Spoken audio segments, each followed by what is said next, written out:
해저 지진, 우리 해저 지진은 이제 쓰나미라고 언급을 하는데, 요것도 선생님 생각에는 그 전에 해저 지진이라던가 쓰나미라는 요런 단어가 많이 사용되지 않다가 그때 2004년이죠. 여러분들 태어나기 전이네요.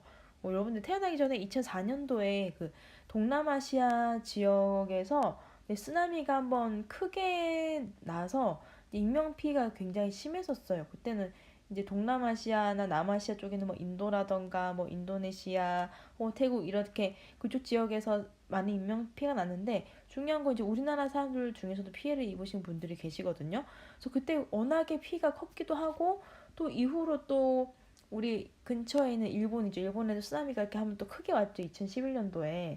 그래서 이제 원전이 이제 그 파괴되면서 방사능 누출이 있어서 많이 이슈가 됐는데, 그러면서 이제 조금 해저 지진이나 쓰나미란 이런 개념이 과학을 공부하는 사람뿐만 아니라 여러 이렇게 대중들에게 알려지게 된 개념이 아닐까 싶은데요. 요 땅의 흔들림이 지진인데, 이 땅이 이제 어디 있는 땅이냐면 물 아래 잠겨 있는 땅이에요. 그러면서 땅이 흔들리는데 그 땅 위에 얹어져 있다고 얘기를 해야 되나요? 이게 바다에 담겨져 있는 물이 같이 이렇게 흔들리면서 이게 일반적인 파도가 아닌 큰 파도가 생기고, 이렇게 강력한 파도가 이렇게 밀려왔다가 싹 이렇게 사라져 나가는 쓰나미 현상. 요게 어떤 영역에 의한 상호작용일까요? 보통 일단 지진이 발생한 곳, 영향을 주는 곳이 먼저 땅, 직권이겠죠. 그렇죠? 그러면 이제 물이 움직이게 되면서 쓰나미가 발생하는 거니까 아마 수건이랑 연관이 있는 것 같은데, 밑에 내용 하나 더 볼게요. 지하수에 녹아든 광물. 이번에 이제 지하수라는 건 수건이고, 광물이라는 건 아까 암석에 있는 거라고 했죠. 그렇기 때문에 이건 직권이네요. 그러면 화살표가 이렇게 가야겠네요. 아까 그 내용 조금 헷갈릴 수 있는데, 이번에 이 문제를 잘 읽어봐야 돼요. 지하수에 녹아든 광물을 이제 어떻게 해석을 해야 되냐면, 지하수나 이런 물에 그 담겨 있던 땅이 어떤 성분인 땅, 그러니까 어떤 광물을 가진 땅에 있는 지하수냐에 따라서 지하수의 성분이 달라지거든요. 요즘에는 우리가 사실 지하수를 마실 일이 많이 없기 때문에 이런 거를 우리가 잘 맛을 느껴볼 수가 없지만, 실제로 이렇게 야수터나 그런 데 가보면 우리가 이렇게 야수물을 뜰 때 어떤 안반에 있던 지하수를 마시냐에 따라서 물맛이 달라요. 그러니까 탄산 맛이 나는 곳은 이제 뭐 탄산에 관련된 성분을 가진 암석이 있는 곳에 이제 쥐하수를 뽑아 먹게 되면 톡 쏘는 약간 탄산수 맛이라고 얘기하면 조금 말이 이상한데, 약간 미세하게 약간 탄산이 느껴지기도 하면서 그런 물 맛이 생기거든요. 이런 경우도 있고, 온천수 같은 경우도 마찬가지. 우리나라도 이렇게 온천이 많이 발달된 경우 중에 하나인데, 그 온천 물이 어떤 집안에 담겨있던 물이냐에 따라서 뭐 탄산 온천일 수도 있고 유황 온천일 수도 있고, 서 냄새가 뭐 꼬리꼬리하게 나기도 하거든요. 유황 온천 같은 경우는 그 계란 노른자 그 썩은 냄새라고 하죠. 그래서 이게 물 같은 경우에는 지하수가 어떤 안반에 담겨있던 지하수냐에 따라서 물 맛이 달라져요. 왜냐면 성분이 다르니까. 이 문장은 그렇게 해석을 하셔야 돼요. 어떤 광물이 물에 녹아들어감으로 인해서 물맛이 달라지는 거. 그래서 이런 문장은 광물이 수건, 지하수에 영향을 준 거니까 화살표가 이쪽으로 가는 게 맞아요. 또 다음 예시 볼게요.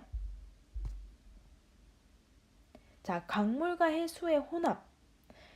이게 이제 어떤 얘기냐면, 우리가 이제 강물이 육지를 따라 어딘가로 쭉 흘러가다 보면 언젠가 바다랑 만나요. 한강도 마찬가지죠, 그렇죠? 한강도 쭉 흐르는 상류에서 하류로 가다 보면 이제 인천 쪽으로 이렇게 서해 쪽으로 나가면서 바다랑 만나게 되는데, 그렇게 되면 결국에는 육지의 땅 위에서 흐르던 물과 바다에 있던 물이 만나게 되면 물 성분이 같을까요? 우리가 흔히 얘기하는 소금기 있는 물은 해수고, 소금기가 없는 강물이나 지하수나 이런 건 담수라고 얘기하는데, 벌써 안에 들어있는 소금기의 양부터 다르죠? 그렇기 때문에 일단 이 두 물의 성분은 달라요. 그렇기 때문에 서로 다른 물이 지금 섞인 상황이고, 우리가 이제 그 강에서 바다로 가는 그 지점을 따져본다면 해수의 순환을 우리가 이제 해류라고 볼 수 있거든요.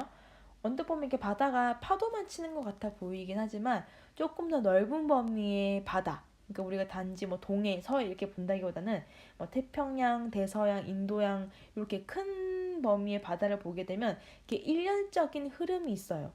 거기 이제 일련적 흐름은 아주 긴 시간을 통해서 만들어진 흐름이죠. 이건 이제 해류라고 하는데 결국엔 이것도 쭉 가다 보면 이 물이 돌고 돌기 때문에 지형이라던가 그 지역의 위도에 의해서 해수의 성질이 달라지게 돼요. 어쨌든 서로 다른 또 해수가 흘러가면서 이렇게 만날 수도 있겠죠. 그럼 요거는 어떤 영역 간의 상호작용일까요?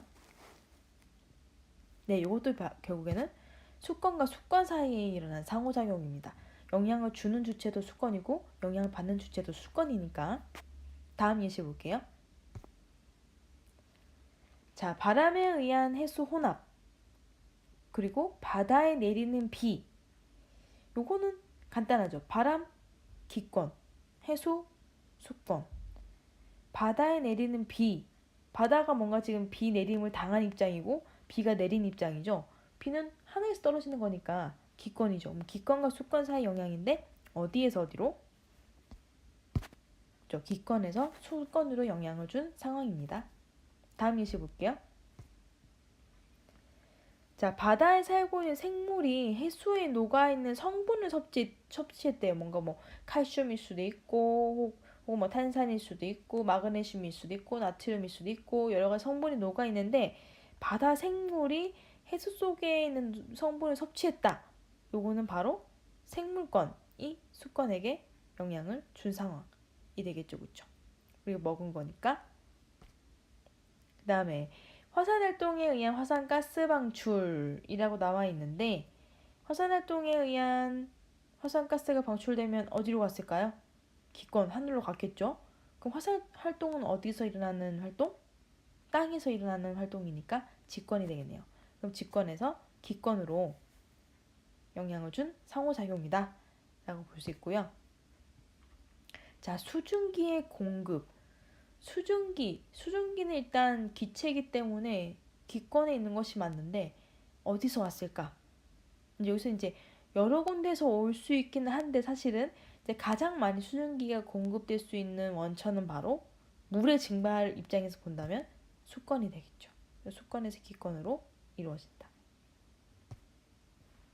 자, 전선의 연성. 여기서 전선은 그 가전제품에 달려있는 그 콘센트가 전선이 아니고요. 장마전선 할 때 그 전선이에요.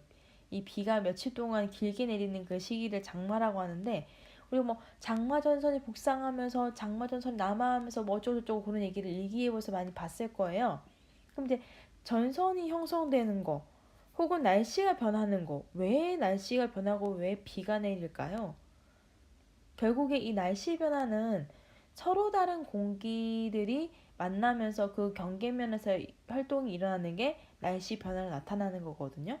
그렇기 때문에 서로 다른 두 공기 덩어리, 바로 기권과 기권 사이의 영향이라고 볼 수 있겠습니다. 자, 다음. 생물의 호흡으로 이산화탄소가 배출되었다.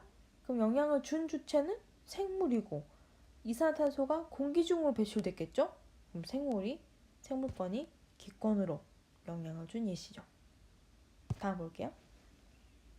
땅 속에 있는 양분으로 자라는 식물. 그럼 땅은 직권, 식물, 생물권. 식물이 땅으로부터 영양분을 먹는 거예요. 그러면 누가 누구에게 영향을 준 거냐면 직권이 생물에게 영향을 준 거죠. 다음은 생물의 수분 섭취. 생물이 어디로부터 영향을 지금 받고 있냐면 물의 영향을 받고 있죠. 그래서 수권이 생물권에게 영향을 주고 있습니다. 그리고 생물의 산소 공급. 풍매화라고 혹시 들어봤나요? 풍매화가 이제 꽃이 씨앗을 퍼뜨려서 이렇게 발하는 여러 가지 종류 중에 그 씨앗이 운반되는 매체가 조금씩 다르잖아요. 뭐 동물이 직접 운반하기도 하고 곤충이 운반하기도 하는데 이제 바람을 타고 날아가는 뭐 민들레 씨앗이나 그런 거 같은 경우에는 바람 풍자였네.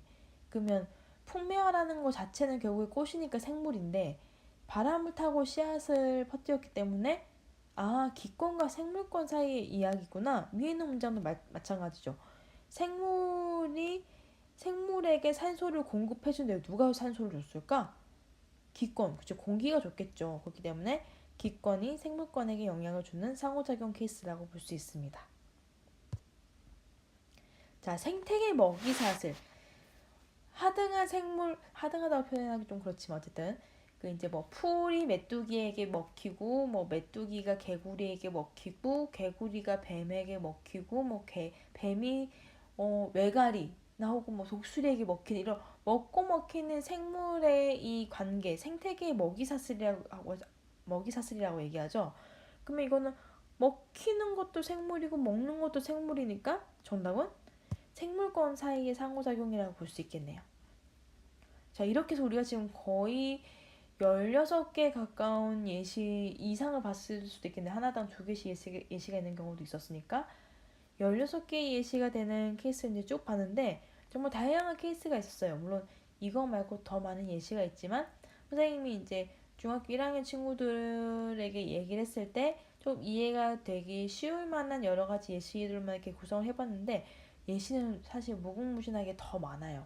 그래서 이렇게 우리가 흔히 보는 자연 현상이라는 게 여기 지금 우리가 보이는 지구계를 구성하는 이 4가지 혹은 외권까지 포함하면 5가지가 되겠죠. 이 5가지 사이의 상호작용으로 일하는 걸로 다 설명이 가능하다라는 것을 우리가 이해할 수 있겠습니다. 자, 그럼 교과서 본문을 통해서 다시 한번 내용을 정리해 보도록 하겠습니다.